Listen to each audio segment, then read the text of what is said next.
बिस्मिल्लाहिर्रहमानिर्रहीम। अस्सलाम वालेकुम नाज़रीन, आप यूट्यूब चैनल देख रहे हैं। मैं इमरान खान हूँ। इससे पहले कि मैं जो करंट अफेयर्स की सारी ख़बरें आपके सामने रखूँ, इमरान खान साहब का एक स्टेटमेंट है। इमरान खान साहब ने जेल में जो मुलाकात की है उसमें बैरिस्टर सलमान सफदर को कुछ चीज़ें कही थी। एक तो कुछ खबरें झूठी चला दी गई कि इमरान खान साहब ने यह कह दिया कि अब इस्लामाबाद एहतजाज करने कोई नहीं आएगा या कोई भी इस्लामाबाद का रुख नहीं करेगा या कोई मार्च नहीं होगा। तो इसकी उन्होंने तरदीद की। उन्होंने कहा जी ऐसी कोई बात उन्होंने नहीं की। दूसरी कुछ और बातें भी उनसे मंसूब की गई बिला वजह, लेकिन वो बातें सारी झूठी हैं। इमरान खान साहब ने क्या कहा, ये ऑफिशियली पाकिस्तान तहरीक इंसाफ ने जारी कर दिया। सलमान सफदर साहब ने कहा कि इमरान खान ने मुझे बताया कि मैं 3 माह तक जेल का सुपरिटेंडेंट अब्दुल गफूर अंजुम उसे बताता रहा कि मेरी एक आंख में बिनाई का मसला आ रहा है, लेकिन उसने इस पर कोई कान नहीं धरा। कई दिन तक मेरी एक आंख की बिनाई 100% तक चली गई थी, यानी बिल्कुल उस आंख से इमरान खान साहब नाबीना हो गए थे, देख ही नहीं पा रहे थे। मुझे डॉक्टर आरिफ ने बताया कि इंजेक्शन लगाने से बिनाई में 15% बेहतरी आई है। उसके बाद से मेरी बिनाई में कोई बेहतरी नहीं आई। मैं बिल्कुल भी इस इलाज से मुतमईन नहीं हूँ। मैं मुसलसल कहता आया हूँ कि मेरे ज़ाती डॉक्टर्स को बुलाया जाए ताकि पता चले कि आंख में ब्लड क्लॉट या खून का लोथड़ा आने की असल वजह क्या है, बुनियादी वजह पता चल सके, लेकिन मुसलसल इससे इनकार किया गया। मैं काफ़ी अरसे से अपने डेंटिस्ट से भी चेकअप करवाने का कह रहा हूँ, लेकिन उसे भी नहीं बुलाया गया। मुझे और बुशरा बीबी को 24 घंटे कैद तन्हाई में रखा जा रहा है। बुशरा बीबी की भी आंखों का मसला आया और 2 हफ्ते बाद वही मेडिकल बोर्ड उनका मुआयना करेगा जिसने मेरा मुआयना किया था। देखें, इमरान खान साहब कहते रहे जेलर को और 3 महीने तक कहते रहे कि मेरी आंख की बिनाई जा रही है, मुझे दिखाई नहीं दे रहा। मैं ये मानने के लिए तैयार नहीं हूं कि पहले 15 मिनट में या 1 घंटे में आसिम मुनीर साहब को ये नहीं पता था। आसिम मुनीर का सबसे हाई प्रोफाइल कैदी इमरान खान है। मैं आपको कैटेगोरिकली और क्लियरली ये बात बता रहा हूँ क्योंकि मैं इस सारी सूरत से गुजरा हूँ। इमरान खान कानून का कैदी नहीं है। इमरान खान किसी अदालती फैसले के नतीजे में जेल में बंद नहीं है। ये सिर्फ आसिम मुनीर साहब की जेल में है इमरान खान साहब, और फील्ड मार्शल आसिम मुनीर के ही कैदी हैं इमरान खान साहब, और उन्होंने ताकत के बलबूते के ऊपर निज़ाम को कंट्रोल करके इमरान खान साहब को जेल में रखा हुआ है, जैसे कि उन्होंने एक जाली हुकूमत बना के उसको भी इक़्तिदार में रखा हुआ है। तो इमरान खान साहब के साथ इतना बड़ा इशू हो गया, मैं ये मान ही नहीं सकता, और ये मुमकिन ही नहीं है कि पहले ही दिन आसिम मुनीर साहब को पता ना चल गया हो कि इमरान खान साहब की आंख की बिनाई जा रही है। लेकिन 3 महीने तक वो बताते रहे और इग्नोर किया जाता रहा। तो इसका क्या मतलब है? इसका मतलब ये है कि इस मुल्क में फील्ड मार्शल आसिम मुनीर साहब को या निज़ाम को किसी किस्म की कोई फिक्र नहीं है कि साबिक वज़ीर आज़म और पाकिस्तान के सबसे मकबूल अवामी लीडर के साथ जेल में क्या हो रहा है। यही कायदे आज़म के साथ किया गया, यही फातिमा जिन्ना के साथ किया गया, यही जुल्फ़िकार अली भुट्टो के साथ किया गया।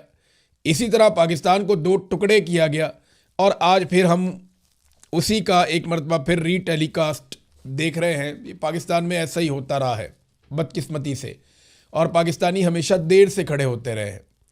पाकिस्तानियों ने पहले हमेशा नुकसान उठाया और उसके बाद उस नुकसान के ख़िलाफ़ आवाज़ उठाई।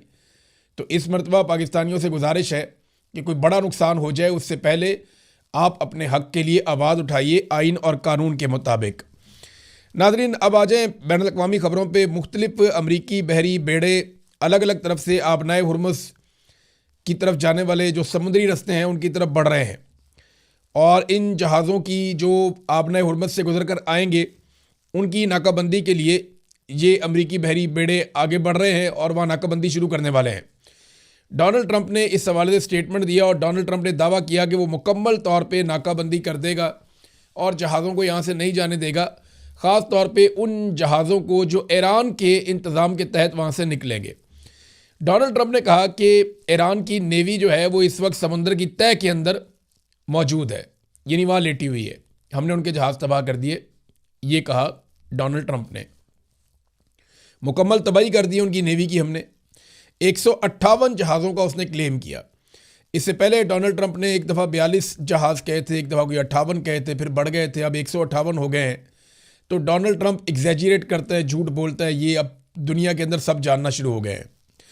उन्होंने कहा जी हमने जिनको हिट किया था वो कम तादाद में थे, लेकिन हमने जिन जहाज़ों को थोड़ा बहुत छोड़ दिया था वो फास्ट अटैक शिप्स थे, तेज़ रफ्तार से चल के अटैक करने वाले शिप्स थे, क्योंकि हम उन्हें अपने लिए ख़तरा नहीं समझते थे। लेकिन अब अगर ये हमारी तरफ बढ़ेंगे तो हम इन्हें भी तबाह कर देंगे, और इन्हें, हमारी ब्लॉकेज को अगर ये ख़राब करने की कोशिश करेंगे, हमारी रुकावटों को और नाकों को हटाने की कोशिश करेंगे, तो हम इन्हें तबाह करेंगे। और उसी तरह तबाह करेंगे जैसे कि हमने स्मगलरों के जो जहाज़ थे या समंदर में कश्तियाँ थीं उनको हमने तबाह कर दिया था। अमेरिका के अंदर जो ड्रग्स आती थीं समंदर के ज़रिए से, उनकी एक बड़ी मिकदार को हमने ख़त्म कर दिया है, और हम यहाँ पे यही करेंगे। Thank you very much for your attention to this matter, president Donald J Trump. तो ये ट्रंप की जनाब एक और धमकी आ गई। तो ट्रंप तो कह रहा है कि वो निगरानी करेगा और वो ब्लॉकेज लगाएगा आबना हुर्मुज़ के इर्द गिर्द, यानी आबना हुर्मुज़ में से एक तो ईरान नहीं गुजरने देगा उन जहाज़ों को जो अमेरिका और इसराइल के हमायती हैं, और दूसरा जो ईरान की शराइत के मुताबिक नहीं गुजरेंगे उनको वो रोकेगा। अब जो ईरान की शराइत के मुताबिक गुजरेंगे उनको अमेरिका रोकेगा, यानी कोई भी यहाँ से नहीं जा सकता। सबसे बड़ा पंगा पड़ जाएगा चाइना का। चाइना ने यहाँ पे एक स्टेटमेंट जारी किया है। चीन के वज़ीर दिफा का स्टेटमेंट मैं आपको पढ़ के सुनाता हूँ, ये बहुत इंपॉर्टेंट है इस वक्त। चीन के वज़ीर दिफा एडमिरल डोंग जून, उन्होंने एक मुख्तसर बयान जारी किया जिसमें उन्होंने कहा कि आबना हुर्मुज़ के ज़रिए ईरानी बहरी तजारत की अमरीकी नाकाबंदी के पहले से ऐलान करदा वक्त के ऐन मुताबिक उन्होंने जो है वो अपना एक स्टेटमेंट जारी कर दिया है। हम दुनिया में अमन और इस्तेहकाम के लिए पुरअज़म हैं। हम मशरिक़ वस्ता की सूरत हाल की निगरानी कर रहे हैं। हमारे जहाज़ आबना हुर्मुज़ के पानियों में मुसलसल आ और जा रहे हैं। चीन ने क्लियर किया कि हम आबना हुर्मुज़ के पानियों से गुजर रहे हैं, हम जा भी रहे हैं, हम आ भी रहे हैं, मुसलसल हम ट्रैवल कर रहे हैं। ईरान के साथ हमारे तजारती और तवानाई के मुआहदे मौजूद हैं। हम उनका एहतराम और पासदारी करेंगे और दूसरों से भी तवक्को रखते हैं कि वो हमारे मामलात में मुदाखलत नहीं करेंगे। ये है सबसे इम्पॉर्टेंट। यहाँ अमेरिका का नाम लिए बगैर उन्होंने कहा कि दूसरों से भी हम तवक्को रखते हैं कि वो हमारे मामलात में मुदाखलत नहीं करेंगे। आबना हुर्मुज़ ईरान के कंट्रोल में है और ये हमारे लिए खुला है, ये उन्होंने क्लियर कर दिया। इस नाकाबंदी का मकसद पूरा मकसद है चीन को ईरानी तेल की तरसील रोकना है। अमेरिका चीन के साथ फ़ौजी तसादुम का ख़तरा मोल नहीं ले सकता और ना ही लेगा, लिहाजा ये नाकाबंदी पैदा होने से पहले ही दम तोड़ चुकी है। अब आ जाए नाज़रीन इस बात पे कि चाइना को क्या ट्रंप रोक सकता है बदौलत ताकत। तो इसका सादा जवाब है कि डोनाल्ड ट्रंप के लिए बहुत बड़ी मुसीबत बन जाएगी। अभी वो ईरान से लड़ा है और जो कुछ उसके साथ हुआ वो सारी दुनिया ने देखा। अब अगर यही चाइना के साथ लड़ पड़ती है यही फ़ौज डोनाल्ड ट्रंप की, तो उसके लिए बहुत बड़ी मुसीबत बन जाएगी। बेशक अमेरिका की फ़ौज बहुत ताकतवर है, उनके पास बहुत सारे हथियार हैं, उनके इत्तेहादी बड़े तगड़े हैं, लेकिन इस वक्त ज़्यादातर इत्तेहादी उन्हें मुयस्सर नहीं है। और अगर वो चीन के साथ लड़ते हैं और लड़ाई की वजह यह बनती है कि अमेरिका ने चीनी जहाज़ों को समंदर में रोका है, तो फिर दुनिया अमेरिका के साथ खड़ी नहीं होगी। यहाँ पे चीन का मौक़िफ़ दुरुस्त हो जाएगा। नाज़रीन ये एक और ख़बर भी है और ये बड़ी अहम है। इस मौके पे मैंने आपको पिछले वीलॉग में एक नक्शा दिखाया था।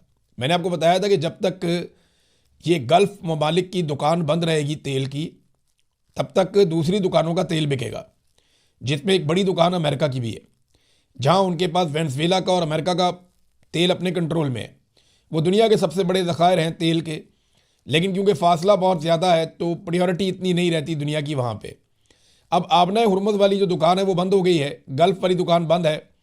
फ़िलहाल वहाँ पे ईरान का एक ब्लॉकेज था, अब अमेरिका ने बड़ा ब्लॉकेज लगा दिया है। तो जब वो दुकान बंद है तो फिर अमेरिका की दुकान चलेगी। इतलात के मुताबिक बहुत बड़ी तादाद में खाली टैंकर्स बढ़ रहे हैं अमेरिका की जानिब, ताकि वहाँ से वो तेल भरवाएँ और तेल भरवाने के बाद वो अपने अपने मुल्कों में वापस तेल लेकर जाएँ और उनका एनर्जी का क्राइसिस ना रहे।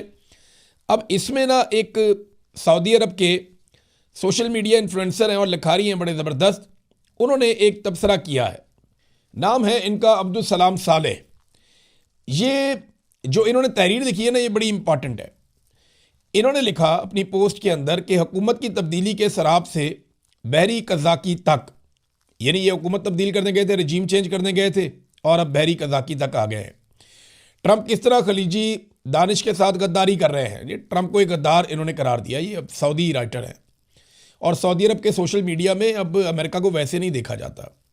जो कोई भी ट्रंप की ज़हनियत को समझता है वो जानता है कि डीलर और सरमायाकारी का आदमी है, चाहे इसके लिए जंग के पत्ते ही क्यों ना खेलने पड़ जाएं और चाहे इसकी कीमत इसके नाम निहाद इत्तेहादियों को ही क्यों ना चुकानी पड़ जाए, वो तो पैसा वैसे ही बनाता है बस।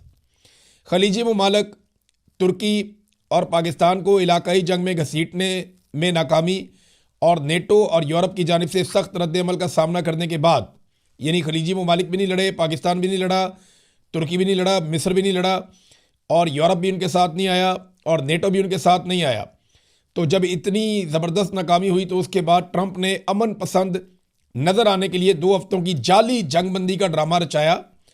हकीकत में वो जंगी ज़ुबान में सरमायाकारी की तैयारी कर रहा था। उनका वफद ईरानी हटदर्मी का बहाना बनाकर मुज़ाकरात से इसलिए भागा ताकि वो अपने असल मंसूबे का आगाज़ कर सकें। अब असल मंसूबा क्या है? वो ये कहते हैं कि अब वो आबनाए हरमज़ में एक बहरी ऑपरेशन शुरू कर रहे हैं और दावा कर रहे हैं कि वो ईरानी टूल टैक्स को रोक रहे हैं। तल्ख हकीकत यह है कि वो खलीज की शाहरग को दबा रहे हैं, जिससे रोज़ाना अरबों डॉलर का नुकसान हो रहा है, ताकि दुनिया को वेनेज़ुएला का लूटा हुआ तेल खरीदने पर मजबूर कर सकें, जिसे अमरीकी ब्रांड के नाम से बेचा जा रहा है। ये है वो बात। वो कहते हैं उन्होंने पहले वेनेज़ुएला का तेल काबू कर लिया, अब उस तेल को बेचने के लिए इनको बड़ी मार्केट चाहिए और मार्केट जो है वो पहले तेल ले रही थी आपने हुरमुज़ के रास्ते से। अब वहाँ पे इन्होंने पहले एक जंग छेड़ी, हालात ख़राब किए, सारे मुल्कों को जंग में लाना चाहा, ममालिक नहीं आए तो अब ये बाहर की तरफ से रास्ते बंद कर रहे हैं ताकि यहाँ से तेल की खरीदो फरोख्त बंद हो जाए और फिर मार्केटिंग करके जो वेनेज़ुएला में तेल पे इन्होंने कब्जा किया हुआ है ये उस तेल को बेच सकें। ये सोच जो है ये बढ़ती जा रही है। ट्रंप इलाकाई तवानाई के मराकज़ को लाहक ख़तरात को नज़रअंदाज कर रहे हैं क्योंकि तेल की बुलंद कीमतें उनके चोरी शुदा ज़खायर के मफाद में है। यानी वो ये चाहते हैं कि तेल की कीमत देखें, अब ट्रंप ने तेल बेचना है ना, अब किसी और ने तो नहीं बेचना, तो जब ट्रंप ने तेल बेचना है तो महंगा होना चाहिए ना, फिर ट्रंप ज़्यादा माल बनाएगा।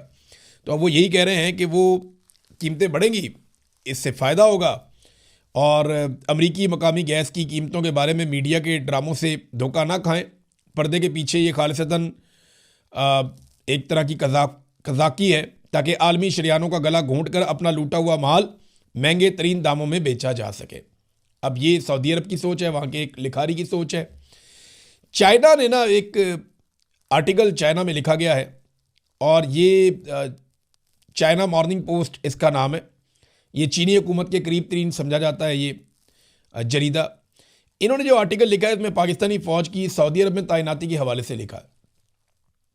इस आर्टिकल में चंद चीज़ें क्लियर की गई। एक तो पाकिस्तान अपनी फ़ौज सऊदी अरब में तैनात कर रहा है, ईरान के साथ भी ताल्लुकात रखता है, लेकिन वो खलीजी ममालिक को बताना चाहता है कि आपकी हिफाजत के लिए हम मौजूद हैं।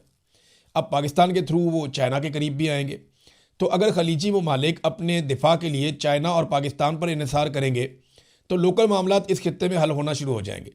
लेकिन क्या अमेरिका को ये काबिल कबूल होगा, ये है सबसे बड़ा सवाल। अब ये आर्टिकल तो बहुत लंबा चौड़ा है, मैं उसमें नहीं जाता, लेकिन एक चीज़ मैं आपके सामने रखना चाहता हूँ।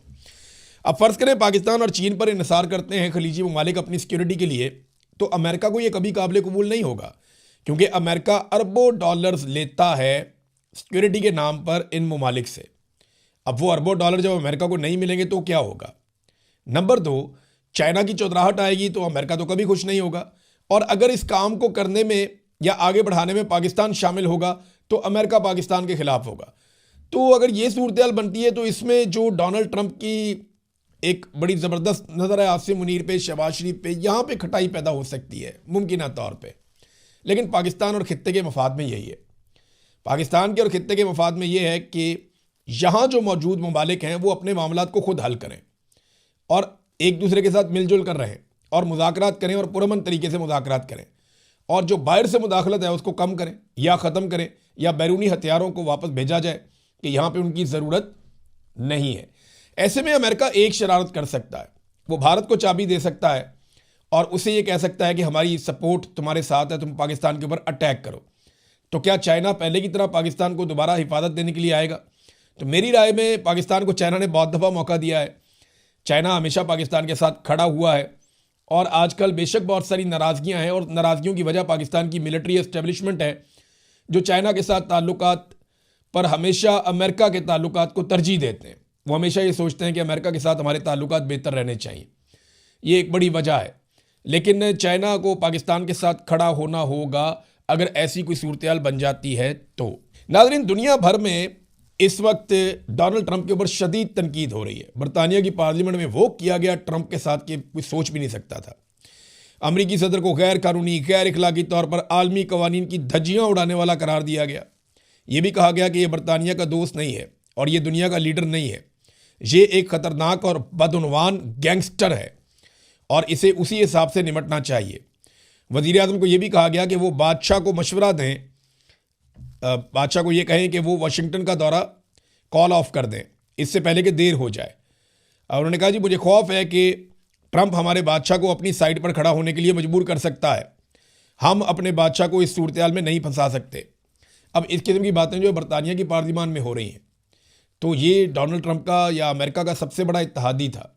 डोनाल्ड ट्रंप के इक़दाम की वजह से दुनिया डोनाल्ड ट्रंप से आहिस्ता आहिस्ता दूर जा रही है।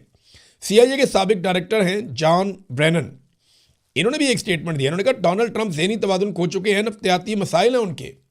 तो जो नफ्सियाती मसाइल हैं डोनाल्ड ट्रंप के, उसकी बुनियाद पर उन्हें मुल्की आइन के मुताबिक उनके मनसब से हटा देना चाहिए।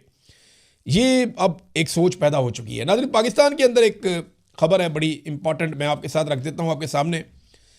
इसको ज़रा खबर को आपने समझना है टेक्निकली कि हमारे साथ हाथ कितना बड़ा हो रहा है। इस वक्त गैस की और बिजली की पाकिस्तान में लोड शेडिंग हो रही है। जो लेस्को का शॉर्टफॉल है, सिर्फ लेस्को का आपको बता रहा हूँ, वो 850 मेगावाट से तजावज़ कर गया है। लाहौर शहर में बिजली की लोड शेडिंग का दौरानिया लगातार बढ़ता जा रहा है। गैस की भी किल्लत है और शहरी LPG ख़रीदने पर मजबूर हैं। और ये बताया जा रहा है कि LPG गैस भी बाज़-औक़ात नहीं मिलती और जो बल्लों की पावर प्लांट है वो भी बंद हो गया। अब ये पावर प्लांट क्यों बंद हो रहे हैं? पाकिस्तान में तो पेट्रोलियम मसनूआत मौजूद हैं, ईरान के साथ अच्छे ताल्लुकात हैं, हमारा तो तेल आता रहता है, हमारी सप्लाई की कोई किल्लत नहीं है। ये पाकिस्तान के इंफॉर्मेशन मिनिस्टर ने कहा। हमारे साथ हो क्या रहा है इसको ज़रा आप समझिए। हो ये रहा है कि कुछ फ्यूल महंगा हो गया, तो फ्यूल की प्राइस बढ़ने की वजह से जो बिजली बनाने वाली IPPs हैं, थोड़ी सी कीमत वहाँ बढ़ गई, यानी कॉस्ट वहाँ पे बढ़ गई, उन्होंने प्रोडक्शन ही बंद कर दी। आपको पता है पाकिस्तान में अगर हमें बिजली चाहिए 100 यूनिट फ़र्ज़ करें, तो हम बनाते हैं 250 यूनिट, यानी हमारी कैपेसिटी इतनी है। नवाज शरीफ ने और शहबाज शरीफ ने इतने ज़्यादा मुआहदे किए कि हमें जितनी बिजली चाहिए थी, पाकिस्तानियों को जितनी बिजली दरकार थी, इन्होंने उससे 150% ज़्यादा बिजली के मुआहदे कर लिए। यानी हमारी बिजली पैदा करने की जो कैपेसिटी है वो हमारी ज़रूरत से लगभग 1.5 गुना ज़्यादा है। 1.5 गुना ज़्यादा है, यानी जितनी हमें चाहिए उससे 150% ज़्यादा हम बिजली पैदा कर सकते हैं। हम 1 यूनिट इस्तेमाल करते हैं और 3 यूनिट के पैसे देते हैं, क्योंकि इन्होंने मुआहदे इस तरीके से किए कि आपकी बिजली पैदा करने की जो सलाहियत है हम आपको उसके मुताबिक पैसे देंगे और हमें जितनी बिजली चाहिए होगी आपने सिर्फ उतनी पैदा करनी है। यानी अगर आपकी सलाहियत है बिजली पैदा करने की 1000 मेगावाट और हमें चाहिए 300 मेगावाट, तो आप हमें 300 मेगावाट बनाकर दे दें, हम आपको 1000 मेगावाट के ही पैसे देंगे, क्योंकि आपकी सलाहियत वो है। ये घटिया तरीन मुआहदे नवाज शरीफ शहबाज शरीफ ने इस मुल्क के अंदर 2013 के बाद किए थे।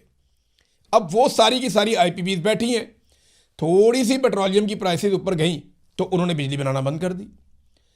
अब कैपेसिटी आपकी दुगनी से भी ज़्यादा है और आपके मुल्क में लोड शेडिंग हो रही है और बिल भी आप दे रहे हैं उसी कीमत के मुताबिक जो हुकूमत ने लगाई हुई है। यानी बिजली के बिल इन्होंने 3 से 4 गुना इजाफा कर दिए हैं। बिजली की कीमत में 3 से 4 गुना इजाफा कर दिया। कैपेसिटी पेमेंट्स आप लगातार दे रहे हैं, 1 यूनिट इस्तेमाल करते हैं, 3 यूनिट के आप पैसे देते हैं। आपकी बिजली पैदा करने की सलाहियत बहुत ज़्यादा है। आपके वज़ीर इत्तला के मुताबिक किसी किस्म का पाकिस्तान में फ्यूल का क्राइसिस नहीं है, किल्लत बिल्कुल नहीं है। लगातार आपके टैंकर्स आते जा रहे हैं, बल्कि एक वज़ीर ने यह कहा कि हमारी साहिल के ऊपर टैंकर्स की लाइनें लगी हुई हैं। अब मुझे बताएं कि किसका कसूर है?